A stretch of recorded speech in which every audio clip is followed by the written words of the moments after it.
Hi, Kristy. How are you? Hey, I'm good. How are you? Very good. For those who don't know, Kristy and I actually just said hi to each other before I started recording this, but now we're recording. So we're live. We're live, and I'm excited about this. Um, Kristy, it has been a while. For those who don't know, Kristy Archuleta, I guess, Kristy, we've worked together like for a decade, but we've become friends over that time. Yeah, It Kristy. has been. It has been a long time. It's been a long time, and Kristy has even held our first child in her arms. She came, the baby greeted us at dinner that we were having one night, and so Kristy, you're near and dear to my heart, and this is fun. For our audience, do you want to give a little bit of background about sort of who you are and what you do, and that'll be a great segue into our topic today? Sure. Yeah. So I am a professor at the University of Georgia in the Department of Financial Planning, Housing, and Consumer Economics. And so I am really in the financial planning portion of our program. And my focus is really in financial therapy and behavioral financial planning. So, really integrating mental health. I have a background in mental health. I'm a marriage and family therapist. I have a PhD in marriage and family therapy with an emphasis in financial planning, and blending mental health with personal finance. So, really looking at couple and relational dynamics around money, family dynamics around money, why people do what they do with money, and how we can help people change behavior so that they're really living optimally so they can really meet their well-being goals. I So that's love kind of how I say it in a nutshell. It's great. I'll always remember I interviewed you on this topic again, probably like 7 or 8 years ago, and I was about to get married at the time. And basically, you told me that like people get married and then their happiness goes like this or something. And I was like, oh, that's a good way to Good. start off life. I was like, so I'm at the peak and I'm going downhill. And now Uh-huh. I have 3 kids and it's a mess. But I mean, we're happy, but also That's crazy. right. It's pretty Right. funny the things we that I've learned from you. So I'll always remember that. And we're going to talk about that topic, and we'll talk about kids, we'll talk about life, we'll talk about finances, all that good stuff. And I'm sure everybody will be super interested in what you have to say. I want to start on the parenting note. And I want to make sure my kids grow up with very good money values. And I know there are mistakes we're probably making. I know there are mistakes you've seen over the years. Like, what are the mistakes you see people making when it comes to like instilling good money values with their children? Yeah. So this is something that I think about a lot myself because I also have 3 kids, and they are constant observers of what we do and what we talk about and what we don't talk about. And so, actually, just kind of side note, yesterday, so my school kids started school today. And so we have a tradition of mom takes them out for brunch the day before school starts. And uh, oddest question comes up. They were talking about, like, the housing market, and it's really good. My son, who's going into high school, he was asking about, now, how does this mortgage work? Like, we've explained mortgages several different times, but he was really interested in, like, the housing market is doing really well. What if we sell our house, and how does all of that work? And how do you pay back a mortgage? And just some interesting Yeah. questions. And so, with that in mind, I was thinking about, like, what is the biggest mistake that parents often make? And it's not having those conversations, just not talking about money whatsoever. Kids are observing us all of the time. And no way are we ever going to be perfect or do all of the right things. And all of our kids are different. I mean, I don't know about you, but all Yeah. 3 of our kids are Mm. very different. I can tell I'm going to have a saver, I'm going to have a spender, and then the other one, I'm not quite sure yet. The wild card. The Like, I wild just card. like for her to, like, keep track of the money Yeah, that yeah, she, yeah. let's, like, make that go into that piggy bank. So the biggest mistake is that we really don't talk about it. And a lot of times that comes from a place of shame from Hmm. parents. Um, perspective. They might not know exactly what to talk about or how to talk about it, or maybe have made some decisions that they feel really bad about themselves. But those are really awesome learning opportunities for our kids to talk about. And of course, it needs to be age appropriate. Yeah. So this is another thing that I talk to parents a lot about, that sometimes when we're really, really stressed, we need to have an outlet. And so we might, and I think you and I have actually had this conversation before, that we need an outlet, but our kids are not that appropriate outlet to relieve our anxiety on that. So that's just going to create stress and anxiety for them. But having appropriate conversations about how budgeting works, how mortgages work, how rent works, how buying a car works, or how leasing a car works, just things that you do every day that you might not even think about, how a credit card works. So we've started the credit card journey with my older child because he was going on a trip, and we just said, okay, we're going to put you on our credit card and you have your own, it has your name on it, but this is going on our account and you're going to be responsible for these expenses. And so it's just one way of getting him acclimated to what using a credit card looks like. And then I had to give him a bill the other day, like, this is what you owe. Yes. And he has to earn money to be able to pay that off. And so there's so many opportunities that we have all of the time to talk to kids about money. And the older they get, the easier it gets. And especially if you open that door early on, then that makes it super helpful and easier for them to approach you, that this isn't a subject that's not supposed to be talked about. Right. That's for adults, right? Yeah. Right. For adults, or it's just a taboo topic. And that's what a lot of us adults think, is that it's a taboo topic, that we don't talk about it because of whatever reason. Maybe we didn't see our own parents talk about it. So we might not talk about it with our significant others or with our family members. We just don't know what to talk about.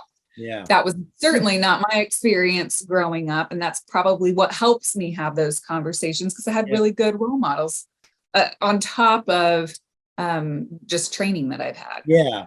It's a great point, because you told that story, and it recalled for me, my dad was like a pretty good businessman and did well for himself. And I still remember to this day, when I was a kid, walking down the street with him, and he picked up a penny on the sidewalk.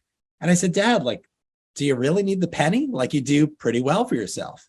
And he said, Phil, if I don't pick up this penny, I've really lost my way. Because it's like he values money. But I remember that as a kid. And I think that's carried through. So to your point, like, we can have an impact as parents, but we have to have those conversations, instill those values, and perhaps, walk the walk a little bit. And kids, it's funny because kids are curious, right? They want to learn.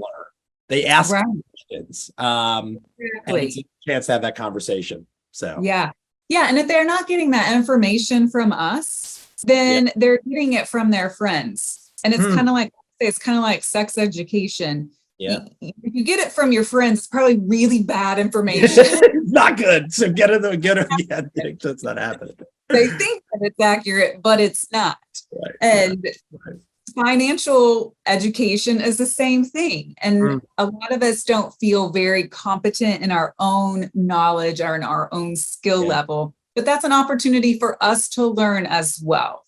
And even if we may, like I mentioned before, even though we might have made some mistakes, or those are great opportunities for our kids to learn from. Yeah. Now, I'm guessing it may be a similar theme about couples, because I know couples don't talk about money. So when it comes to couples, I'm guessing that's one of the issues. Is that one, and are there others that you'd say, like, these are the things coming up with couples? Yeah. So a lot of times that conversation is just hasn't even occurred. I used to work a lot with premarital couples, just doing a lot of premarital type of work with them. And it was amazing to me how many couples had not really even approached that subject. Yeah. And it wasn't that they didn't intend to, it's just it never came up, or we're going to talk about that later. Or I made an assumption that this person thinks the same as I do. Hmm. And Hmm. when you have that conversation, that may or may not actually be true. And so one of the activities I used to actually have them do was pull their credit reports. And here is whatever is on that's like revealing Yes. soul in a certain way, in certain ways that you know what that person is bringing into the marriage. And then also talk about all of their accounts, because, the couples range in age from younger to older and more well-established. So definitely that piece. The one thing about money for couples in particular, and one of the reasons that it is so conflictual, is that it's very emotionally charged. Yes. So we all have emotions attached to money. Some are good, some are bad. We all have these ideas and thoughts around money, but we don't go around and have never really talked about like, oh, how do I think about money? How do I feel about money? We just use it. And sometimes we feel guilty, or we feel anxious, or we feel happy when we spend or save. And, or whenever we make certain types of financial decisions. And so when we come into a relationship, those emotions that are not clearly articulated for our own self are not clearly articulated for our partners either. And so then we have the clash and we just have reactions, but we don't really understand always why we're having those reactions. We just know that it's around money. We don't agree. And we've had this big fight about it. And so part of that is getting really to the core of, how do I feel about money? What are these feelings that come up for me when I spend, when I save, when I make financial decisions, and when I talk about money? And that's another issue. When couples don't talk about money, it's usually because we're suppressing something, or we don't feel like we don't have enough trust, or feel like we can be vulnerable enough to share what many of us believe are the most intimate aspects of ourselves. And that is money. Right. No, it's interesting because, again, I always harken it back to my own personal experience, but like as an entrepreneur who started a business, make no mistake, there's like 2 years there that are stressful as anything. I mean, I didn't buy sneakers for like 8 months. They had holes in them because I was so focused on saving. And to be candid, like, as a person who wants to be a provider and provide for his family, like there is some shame that comes with that, for lack of a better term. It's all for good reason, and it's led to success. We'll see how long it lasts, but it was hard to talk about. And sometimes like little spending things would come up and I just have it all bottled up inside and didn't realize, like, and you're right, you just don't talk about it. And there is like this, there can be this feeling of shame. There could be fear about money. And there's also other side of things. There could be greed, right? I mean, there's a lot that emotionally attached to it. So there's a lot of in our society, we'll talk about this, but like keeping up with the Joneses too, right? Like, heck yeah. I mean, and that has been throughout our society. Probably social media has made that a lot worse. I think it's made it a lot worse. Yes. Yes. Not materialistic, like I need to have this, or I need to look like this, is just exacerbated. To go back to the kids thing, I'm guessing you've seen that with kids too. It's not just like friends talking, it's what kids see on social media. Have you found that? In terms of like materialistic? Yeah. Oh yeah, of course. Yeah. And it's with adults too. So it's not just kids, it's adults. And then it's adults saying, oh gosh, I need to be looking like this, or I need to be doing these things so that I can look like so-and-so, or I can feel worthy enough to run in this circle of friends. And so our behaviors often mimic that circle of friends that we're trying to hang out with as well. Is there anything you recommend to people to get out of that? Like to stop looking at social media. Okay, that's good. Never gonna happen. I know, exactly.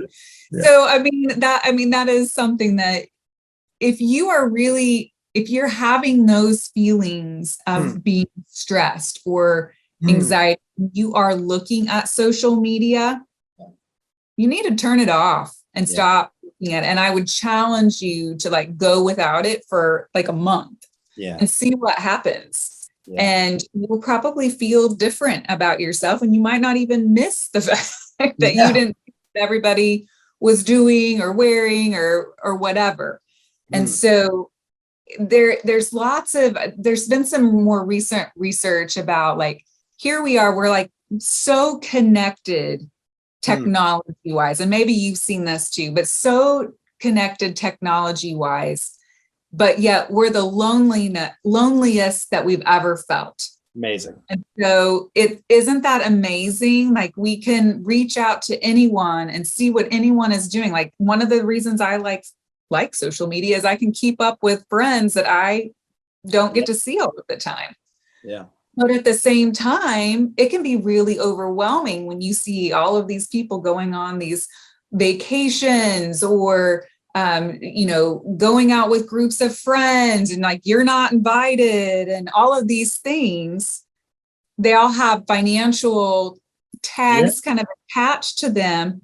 But at the same time, we're so connected that we feel lonely. We feel like we're not in those circles, whatever those circles might be. Yeah. And our kids feel that as well. Yeah. And they might feel it from us and how we're kind of viewing it. Maybe we haven't actually said anything about it or articulated like, man, I feel really lonely. Yeah. But in our behaviors, they are constantly observing us. And with the kid thing, I just can't iterate that enough, that they, even though we might not be talking openly, they are observing your action. They are observing if you are communicating. They're observing how you're communicating. They're observing what decisions that you're making, if they're in line with what you say is important to you, what your values, your priorities. They are constant observers, just absorbing all of that. And that is what is teaching them. We are the most significant aspect of our child's learning, our children's learning about money and how it works. And that is going to feed directly into their own behaviors as they become adults. Right. So it's important even how we're reacting to that stuff. They're going to read into it. So it's interesting too, because as you know, my mother was a therapist. Yeah. And because it's like some of these pressures did exist even before social media, because she always told me every family looks perfect on the outside, but isn't. No family is perfect, right? So in many ways, social media is that, right? Every person looks perfect. Their life looks perfect. There is no perfect. And it's so hard to remember that when everything looks so great. It's like, well, why can't I have that? So I just like to remind myself that, like to just. We actually had that exact same conversation with our two older kids the other day. My middle one is not on the social media, but my older one, he is a little bit. And it was just like, whatever you see, that's not reality. That is not what is really happening. You're seeing what someone wants you to see. You don't see everything behind that. It's an amazing thing. It's amazing. Yeah. But on the couples note, I want to ask, like, you sort of referenced this, that there's different dynamics with money on each side. There's also, and we've even found this in our own life, and I'm sure it's every marriage, different money values, right? You approach money differently. Is there a way, and so therefore every couple is basically going to have different money values.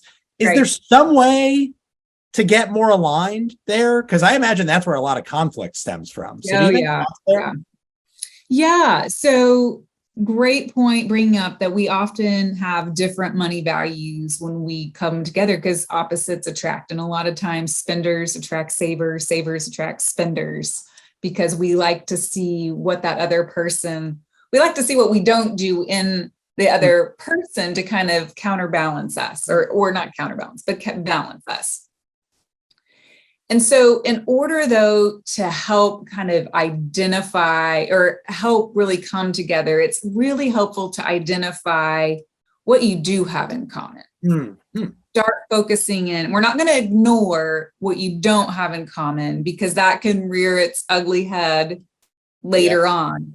But focusing in on what you do have in common to establish some shared goals and values is super important. And that's what we've actually seen in the research. I've done some research around this area as well, that when couples have shared values and shared goals, their marital satisfaction and their financial satisfaction is going to go up. Fascinating. So finding those commonalities, that doesn't mean that every single value or every single goal, financial goal that you might have need to be in alignment with one another. But each other needs to be supportive of those. They can be very different, but being supportive, but finding what those shared ones are is a great place to start.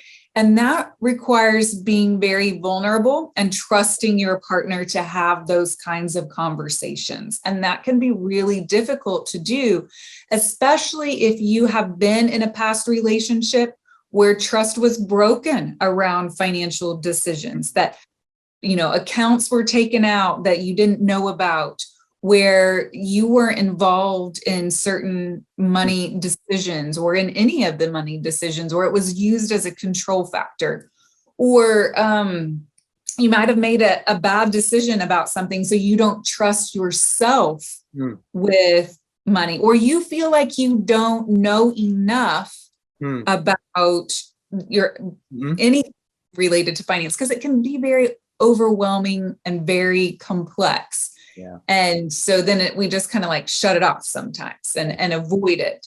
But when we can be supportive of each other's values and goals that are not the same as our own, then that's super helpful on top of finding those shared goals and values. But it really involves having some deep conversations about what is it that we really want in our lives. Yeah. And what is it that we want together? And what is it that we want as individuals, that where I can be supportive of you and you can be supportive of me? Right. Yeah, it's fascinating. And I'm guessing you would say, because we found this again in our own relationship, it's TMI, but I'm always a believer in like, we need to share our authentic selves here. Yeah. So like my wife and I had fights like everybody else. And at one point we did go to couples therapy, and it wasn't about money related, but it was amazing, Kristy, in one conversation, and we did others, just understanding each other. It wasn't about resolving the conflict. It was just about like understanding where each other were coming from and how we felt about those things. And it was like in one conversation, we took such a leap. So would you agree that like, it's not necessarily forcing each other's values to get aligned? There's going to be some overlap there, right? But it sounds to me like just starting to have that conversation is key, right? So yes, exactly. And that was kind of the second point or third point actually, that we have to understand where the other person is coming from. Yes. And this person is coming from, they're just not, they didn't marry just an individual. Sometimes we like to think that I just married an individual.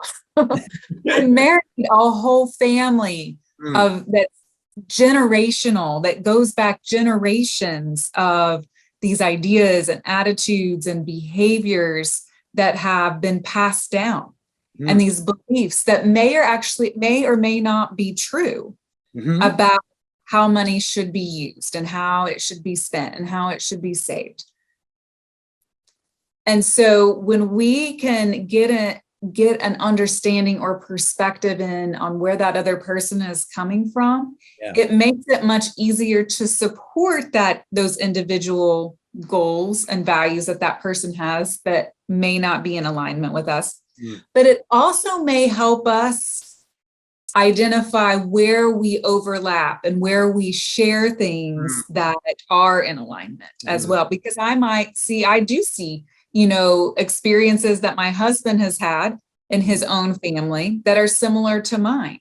Yeah. But there's also a lot that are very different. And sometimes I'm like, what the heck? Why would you even think Right. But that is his family's experience, and mine is very different. So when I start understanding and I start asking questions like, tell me more about why you think that, or, and he's not going to go this way on his own, but until I prompt him, like, what was it like in your family? Like, how did you see your mom doing this? Or what did you see your dad doing this? Or what about your grandparents? Because he had very involved grandparents in his family as well, like I did. but different perspectives, different beliefs, Yeah. different behaviors on how money was used, Mhm. spent, saved, etc. Does he ever say, Kristy, like, hey, you're doing therapy right now? You sneaky. I said that before. That's so funny. Used to tell a long time ago. This is actually when I was in grad school. He would say, "Quit therapizing me." Yeah, exactly. And I was trying to figure out what the verb was. I was saying, gonna say therapying or something. I So don't know if that's an actual verb or not, but that's what he used to say. And I'm like, okay. that's who we married, But So now I'm just really curious. Like, I exactly. need to Yeah. understand for myself so I can understand why your idea seems crazy. Yes. All right. So I did get one question from a member of my team because I sourced some questions for this one because everyone's like, Yeah. and this I've seen across the board. We even have this in our family. Like I manage the money and my wife just gets less involved, but would like to be more involved. There's Right. always that dynamic. How is it more inclusive, for lack of a better term? Like, how do you get both couples actually like a clear, transparent understanding of the money situation? I'm guessing it's you got to sit down more frequently, but do you have any Yep. tips there? Because for some reason it doesn't happen, Right, exactly. And I think this is real easy to do depending on what stage of life that you're in. Hmm. And partners and coupleships gravitate toward what they're good at. And so if they won't both want to be involved, then usually the roles are just kind of like divvied up. Like one of you might really deal with like Right. insurance and the tax, and the other one might be doing like the day-to-day bill paying, et cetera. And then you kind of fall into this pattern of how you're doing this. You might have joint accounts, you might have separate accounts, you might have a combination of both. And so there's a lot of different ways couples manage their roles. What research tells us is that when couples are both involved to some degree, at least in the money management, and I'm just kind of like, that's the overall picture of the financial situation, they're going to be more satisfied with decisions that they're making and with their relationships with each other. And so I have a strong bias that when couples are talking about money on a regular basis, these kinds of things are going to be easier to do. Mm-hmm. However, we have people who are avoiders of money. They don't like to talk about it. They don't want to know about it. And so I've worked with those women who, their husbands have passed away, because more than likely the wife is going to live longer if it's a husband-wife pairing, and they know nothing. They don't know how to access their bank accounts. They may know where their bank is or where they think their bank is, but they don't know how to access money. They barely know how to write a check. They don't know how to pay all of the bills. They don't even know what all the bills they have. And that's just kind of day-to-day management types of things. And so if they don't know that, they definitely don't know the investment aspects. They don't know insurance aspects. They don't know a whole slew of things. And so that's really scary and puts that person who is the avoider and who has been really kind of cut themselves out of the picture or have been cut out of the picture in a position of real vulnerability that can be quite dangerous for a number of reasons that we could probably spend another hour talking about. So it's really important that regardless if you are an avoider and you don't like the subject or not, and if you really just want your spouse or your partner to take care of the finances altogether, that you know what's going on. There's another piece to this that I didn't mention, besides that vulnerable piece, that money is often used as a control tactic. So if you are being cut out and left out of knowing what is going on, that is a really good sign that your partner is probably doing some not very trustworthy things and or using that as a way to manipulate or control you. So just kind of red flags to think about. Is this me cutting this out or is this my partner cutting me out of this space? Yeah. Either way, you need to know what's going on. And at least have some involvement because you're both working toward goals. Yes. And you're there to help support your partner's goals, and your partner needs to help support your goals. And you need to be working together towards some shared goals. Yeah. And so it's really important to have those conversations. And so often work with couples saying, you know, if you're not having regular conversations, so like my husband and I are constantly we don't have necessarily date nights. We might say, okay, we're going to go talk about, we're going to go, you know, kind of outline our goals. Like these are the things that we're wanting to accomplish. Yeah. Other than that, we're really just having like day-to-day conversations, oftentimes like in between activities and running all, you know, all the hoopla, Right. like we're constantly on the go. And so I actually was having a conversation with him this morning, like, okay, here are some things that are coming in from my end. This is what you need to know. And then he's telling me a few things. It was like a brief moment, like we sent the kids off to school. I actually have some focus time that I can actually talk to you, even though it's on the phone. So we're just constantly having these conversations. But for couples who are not having those regular conversations, it's just built into their day-to-day, it's set aside some time. Yeah. And if that is a scary time and you're like afraid like conflict is going to happen, set some parameters around it. Put a time limit on it. We're going to talk about this for 20 minutes. If the conversation heats up and we get angry, then we're going to say, we're going to put a pause on it, and then we're going to walk away, but we're going to come back and we're going to resolve. We're not going to use that break that we've taken to walk away.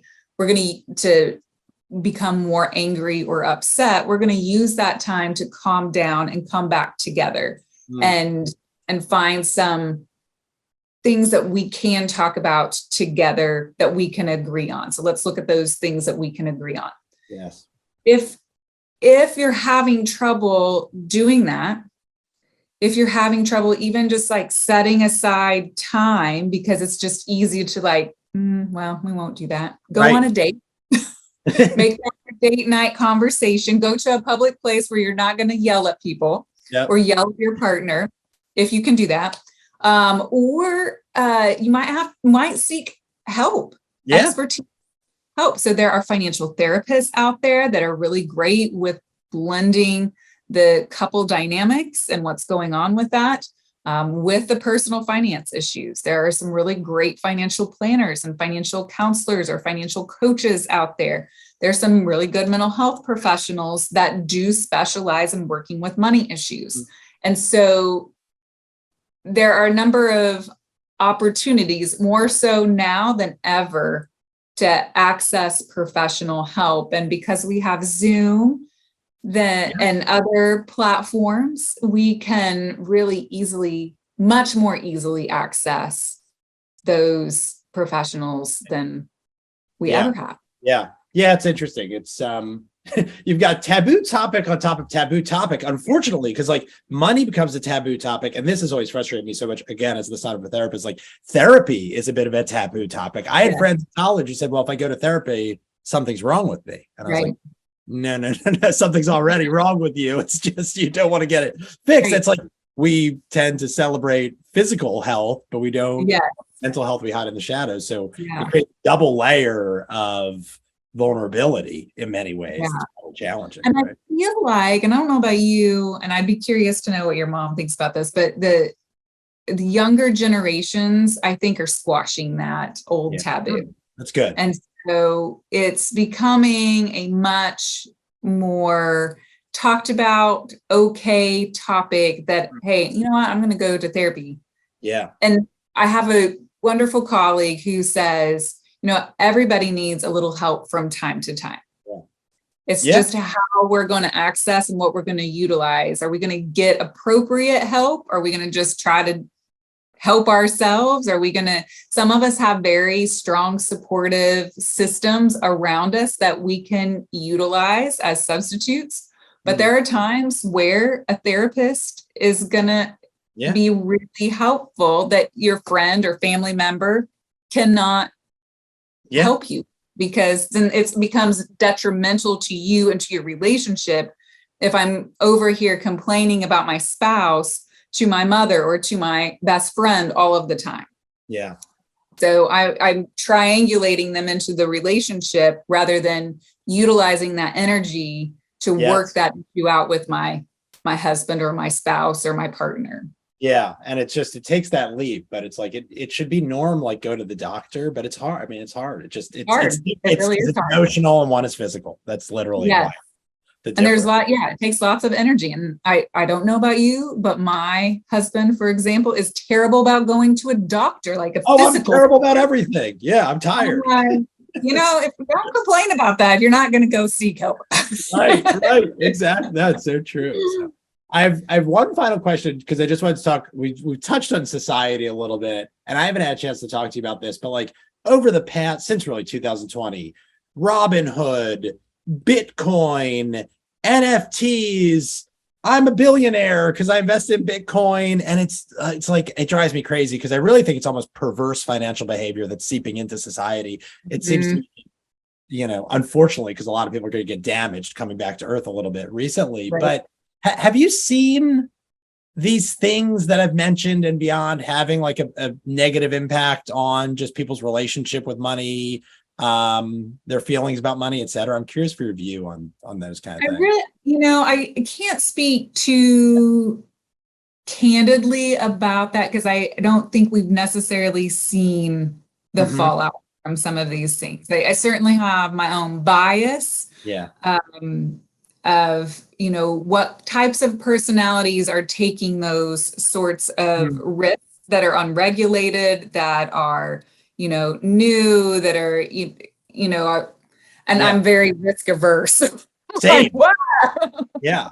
Yikes, that scares me, but that's my own personal bias. But putting that aside, I don't think that we've really seen what the impact of those, for lack of a better term, to kind of encompass everything, ventures really look like. They can certainly have tremendous negative impact on couples and families if decisions are made that did not turn out like we thought they would. They can have, we think, well, what if they did end up being a millionaire because they bought Bitcoin at the right time and sold at the right time, or, whatever it might have been. And so you end up like almost like with this windfall. And so that has an impact on couples and family dynamics.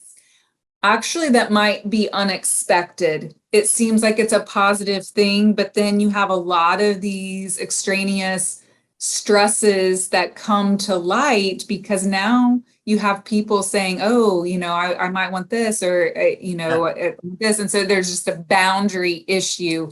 Or families might say, hey, I supported you through this, then you should be supporting me now, or you need to be contributing to your family because we've always been here for you. So, or the other thing that happens with windfall is that we don't know what to do when that happens, right? And so we don't have the proper professional expertise also to help us know what is the right thing to do. And so we might do things that are probably not the great. We just go on spending sprees and buy all the things that we've always wanted.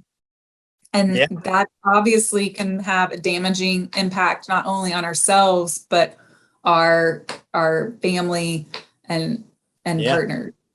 Yeah, it's interesting though. Not that it has a wholly positive effect. I'm sure the net is negative on all these things, but it's interesting. I can only liken it back again to like the modeling financial behavior. I forget how old I was during 2001. And my dad had a financial advisor who was invested in all tech stocks, which was really working well for a bit there. And my dad like sit with me and show me the portfolio and show me what's happening with AOL and Qualcomm and all these different stocks. And my mother kept saying, you need to sell, you need to sell, you need to get out. And my dad kept saying, no. He says it'll be fine, the financial advisor. Yeah. And then I watched my father lose a pretty good amount of money, lose my family. Good amount of money. Right. I'm sure there's conflict I didn't see, by the way, after that fact. Yes. What's wonderful for me, though, I have never been a risk taker with investing. Like I've seen this Bitcoin stuff and I'm like, you know what? I'm not touching it because I've already seen this play out with my father. So it goes back a bit to the beginning of the conversation where I don't know if my dad was modeling the best behavior, but I learned from it and it was incredibly impactful. Like it defined my relationship to investing, probably for the better. I'm not doing the risky, flashy stuff. I'm focused on just like diversification, long-term goals, and knowing that the stock market goes up over time. And partially that's my time in the industry too. But perhaps there could be a silver lining in that kids might learn from what they're seeing happening now. Exactly. Yeah, I mean, I think that is like the perfect example of like this. You might not have seen a lot of conversations. Your dad was having conversations about what's happening here, which gave you really good insight of what was happening at that point in time. But then you're observing what he's doing, what your mom is saying, and that's had a huge impact on how you think and do with your own financial situation, with your own investments. Yeah. Well, that's a good way to close, because I think at the end of the day, if there's two things I take away, I think you'd agree with this, is one is just sort of practice what you preach and model good behavior. And two sounds like have a conversation. Am I right about that? If there's two things. Have a conversation. You know, I'll share with one story about my own family growing up. So I grew up on a farm, as you know, and I saw one side of my family do finances very well, very open communication, and I saw one side not do it well at all and very closed conversation. So some of my bias comes from that, but also modeling. I saw the fallout of what happens when you model good behavior and when you model bad behavior. But I also remember, like, as a farm family, that's a business. That is, you're operating out of your home, like you never leave, like you're always part of the business. And so much of the family business conversations happened around the kitchen table or in the vehicle driving from the house to one of the farms or one of the pieces of land out to do chores or whatever. So there was conversations that were always happening between my parents and even between my parents and us, age appropriate. I think they did a great job, age appropriate conversations and what they talked about in front of us. But what was modeled to me is that having that open, honest communication is super important. And if your parents are not modeling how to do that, how else are you supposed to learn how to do that?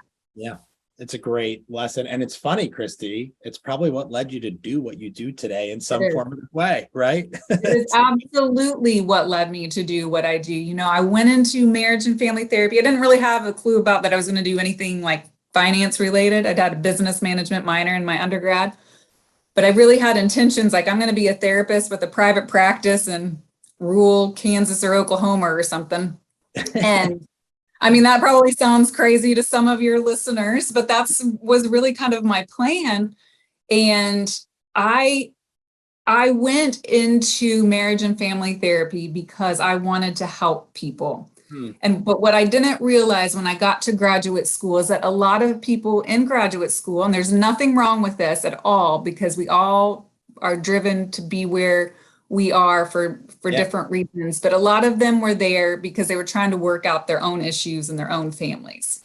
What I recognized about myself, and this is a total brag on my parents, that I wanted people to be able to live in families like I grew up in. And we're not a perfect family by any means whatsoever. But there were so many positive dynamics that I learned from them that I call my parents sometimes textbook parents. It's like, oh, hey, my parents did that. They said you should do that. And so that modeling is so incredibly important. Yeah, I love that. Well, that's a great way to end. I really appreciate this conversation, Kristy, because it was like very genuine between the two of us, which it always is, which I've always so appreciated. And it's good that we relate our personal experiences. Exactly.